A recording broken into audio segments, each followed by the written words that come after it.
Good morning all of you. Video on ആക്കണില്ല, കാരണം ഞാൻ മോർണിംഗിലെ യൂണിഫോമിലാണ്. എൻ്റെ യൂണിഫോം കണ്ടപ്പോൾ നമ്മളെ കമ്പനിക്ക് പറഞ്ഞതല്ല. എന്താ പറയാന്ന് വെച്ചാൽ ഒരുപാട് സന്തോഷത്തിലാണ് ഇപ്പോൾ 2 ദിവസമായിട്ട്. നല്ല സന്തോഷത്തിലാണ്, ഡബിൾ സന്തോഷമാണ്.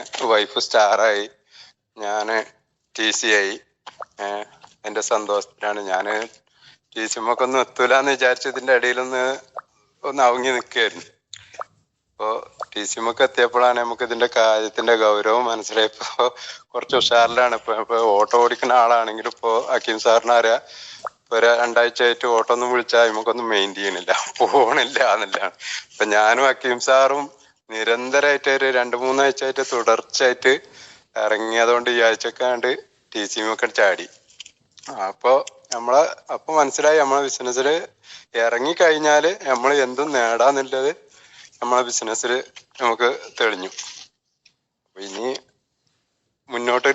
ഇനി അങ്ങോട്ടുള്ള മുന്നോട്ടുള്ള ഇത് ഒരുവിധം നമ്മളെ ട്രിപ്പുകളൊക്കെ ഒഴിവാക്കിയിട്ട് നമ്മളെ ബിസിനസ്സിൽ തന്നെ ഇറങ്ങാനുള്ള തീരുമാനമാണ്. ഞാനിതിന്റെ മുമ്പ് വെസ്റ്റേജ് ചെയ്തിരുന്നു.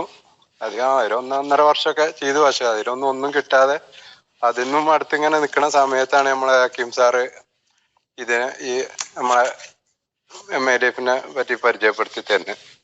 അപ്പൊ ഞാന് വരാൻ നോക്കാന്നൊക്കെ പറഞ്ഞു. പക്ഷെ എനിക്ക് തീരെ ഇൻട്രസ്റ്റ് ഉണ്ടായില്ല, കാരണം ഒന്നിൽ തന്നെ പെട്ടിരിക്കുകയാണ്. ഇനിയിപ്പൊ ഇതിലും കൂടി വന്ന് ചാടണ്ട വിചാരിച്ചു കണ്ട് ഒഴിവാക്കി വിട്ടാണ്. അതിന്റെ ശേഷമാണ് ഒരു ദിവസം റഷീദ് സാറിന്റെ വീട്ടിൽ വെച്ചിട്ട് നമ്മളെ ബൈ സാറിനെയും രാജഗോപാൽ സാറിനെയും ഒക്കെ വന്ന്, അതിന്റെ മുമ്പ് കുറെ പ്രാവശ്യം വരുമ്പോഴൊക്കെ ഞാൻ ഒഴിഞ്ഞു മാറി വിട്ടതാണ്. പിന്നെ ഒരു പ്രാവശ്യം മുന്നിൽ വന്ന് പെട്ടിട്ട് ക്ലാസ് കേട്ട് അപ്പൊ തോന്നിയത് കുഴപ്പമില്ലാന്ന് തോന്നി. ജസ്റ്റ് എനിക്ക് ഇത്രേ തോന്നിയുള്ളൂ. ഇനിയിപ്പോ ഇതില് കമ്പനിയിൽ ഇപ്പൊ നമ്മളൊന്നും ആയിട്ടില്ലെങ്കിലും നമുക്കിതൊരു ബിസിനസ് ആയിട്ട് കൊണ്ടു കിടക്കുകയാണെങ്കിൽ ഇപ്പൊ സോപ്പ്, പേസ്റ്റ്, ഭൃംഗരാജ് ഇതൊക്കെ ഉപയോഗിച്ച് വിൽക്കാൻ കഴിയുകയാണെങ്കിൽ തന്നെ അതിന്മേൽ ലാഭം ഉണ്ടല്ലോ. വേറെ ഒന്നും കിട്ടിയിട്ടില്ലെങ്കിലും ഈ ടാക്സി ഓടുന്നതിന്റെ ഇടയിൽ കൂടി അങ്ങനെ ചെയ്താൽ മതി എന്ന് വിചാരിച്ചിട്ട് കയറി വന്നതാണ്.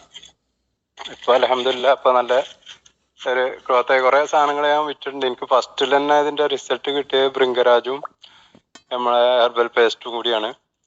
പേസ്റ്റ് പറഞ്ഞാൽ എൻ്റെ വലിയ മോന്, അതേപോലെ എൻ്റെ ഉമ്മാക്ക് പല്ലുവേദനയായിട്ട് അധിക ദിവസം രാത്രിയിൽ അവർ രണ്ടാരും കരഞ്ഞിട്ടേ കിടക്കുള്ളൂ.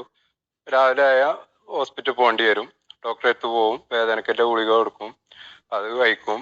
അങ്ങനെ നിരന്തരമായിട്ട് പോണ സമയത്താണ് നമ്മൾ ഹക്കീം സാർ ഈ പേസ്റ്റിനെ പറ്റി ഒന്ന് പരിചയപ്പെടുത്തിയതാണ്. അതൊന്നും ഉപയോഗിക്കാൻ വിചാരിച്ചു. അതിന്റെ മുന്നേ വെസ്റ്റേജിന്റെ പേസ്റ്റൊക്കെയാണ് ഉപയോഗിച്ചിരുന്നത്. നമ്മളെ പേസ്റ്റ് ഉപയോഗിച്ച് ഒരു 3-4 ദിവസം കഴിയുമ്പോ തന്നെ ഉമ്മാക്കും പിന്നെ എൻ്റെ മോനും നല്ല മാറ്റം ഉണ്ട്. എന്ന് പറഞ്ഞാൽ നല്ല മാറ്റം. എൻ്റെ ഉമ്മ എപ്പോഴും പറയും, ആരോടും പറയും, ഈ പേസ്റ്റ് ഉപയോഗിച്ചാലേ നിങ്ങളെ പല്ലിനൊന്നും ഒരു കുഴപ്പം ഉണ്ടാവില്ല. എൻ്റെ വീട്ടിൽ വരുന്നവരെ എല്ലാരോടും പറയും. അപ്പൊ അത്രയും നല്ല റിസൾട്ടാണ്. അതുപോലെ ഭൃംഗരാജുവിന്റെ മോൾക്കും വൈഫിനും നല്ല മുടി വീഴ്ചയിലേനും അവർക്ക് വാങ്ങിക്കൊടുത്തതായിരുന്നു. അപ്പൊ അവർക്ക് ഞാൻ ഓൾറെഡി കഷണ്ടിയാണ്. ഞാൻ വിഗോ തൊപ്പിയൊക്കെ വെച്ചുകൊണ്ട് നടക്കുക ഗൾഫിൽ നിന്ന് തന്നെ. അങ്ങനെ നിൽക്കുന്ന സമയത്താണ് ഒരു ദിവസം വൈഫ് എന്നോട് പറഞ്ഞത്, നിങ്ങളൊന്ന് ഉപയോഗിച്ച് നോക്കി. ഞാൻ പറഞ്ഞു, ഞാൻ ഈ മരുഭൂമിയിൽ ഇനി കുറെ ഒന്ന് തേച്ചിട്ട് പിന്നെ കുളിച്ചൂടെ എന്നാണ്. അങ്ങനെ 1-2 ദിവസം ഒന്നും പിന്നെ ഉപയോഗിക്കാതെ പിന്നെ ഇങ്ങനെ എനിക്ക് തോന്നി ഒന്ന് തേച്ച് നോക്കുക. നല്ല സ്മെല്ലിന് നല്ല സ്മൂത്ത് ആയിട്ടുള്ള എണ്ണയൊക്കെ ഉപയോഗിച്ചിട്ട് ഏകദേശം ഒരു മാസമൊക്കെ ആവണോടുകൂടെ പിന്നുണ്ട് എൻ്റെ പെങ്ങളെ മോളാണ് ഫസ്റ്റ് എന്നോട് പറഞ്ഞത്, കാക്കു ഞാൻ ഭക്ഷണം കഴിച്ച് ഇങ്ങനെ ഇരിക്കുമ്പോ എൻ്റെ തലയിൽ ഇങ്ങനെ കൈ വെച്ചിട്ട് കാക്കു കുറേശ്ശെ ഇങ്ങനെ മുടി വരുന്നുണ്ട് തോന്നുന്നുണ്ട്, ചെറിയ ചെറിയ ഓളിങ്ങനെ കാണുന്നുണ്ട് കാരണം. മുണ്ടാതെ ഉപയോഗിക്കാം, ഇനിയിപ്പോ അവിടെ മുടി മുളക്കാൻ നിൽക്കല്ലേന്ന് പറഞ്ഞ് ഞാൻ മെയിൻ ചെയ്തില്ല. അത് കഴിഞ്ഞിട്ട് കൈ കഴുകിയിട്ട് കണ്ണാടിയിൽ ഞാൻ ജസ്റ്റ് ഇങ്ങനെ നോക്കുമ്പോ എനിക്കും തോന്നി ചെറുതായിട്ട് ഇങ്ങനെ എല്ലായിടത്തും അവിടെ ഇവിടെയൊക്കെ ഇങ്ങനെ വരുന്ന പോലെ. ഇപ്പൊ അൽഹംദുലില്ലാ കുറെ സ്ഥലത്ത് ഫുള്ളായിട്ട് തിങ്ങി വന്നിട്ടില്ലെങ്കിലും ഇല്ലാത്ത സ്ഥലത്ത് കൂടെ ഒക്കെ ഏതായാലൊക്കെ വന്നിട്ടുണ്ട്, തൂർന്ന് വന്നിട്ടില്ലെങ്കിലും. അപ്പൊ അതിന്റെ ഒരു നല്ലൊരു റിസൾട്ട് കിട്ടിയതിന്റെ ശേഷമാണ് ഞാൻ ഈ ബിസിനസ്സൊക്കെ ഇറങ്ങി കഴിഞ്ഞു.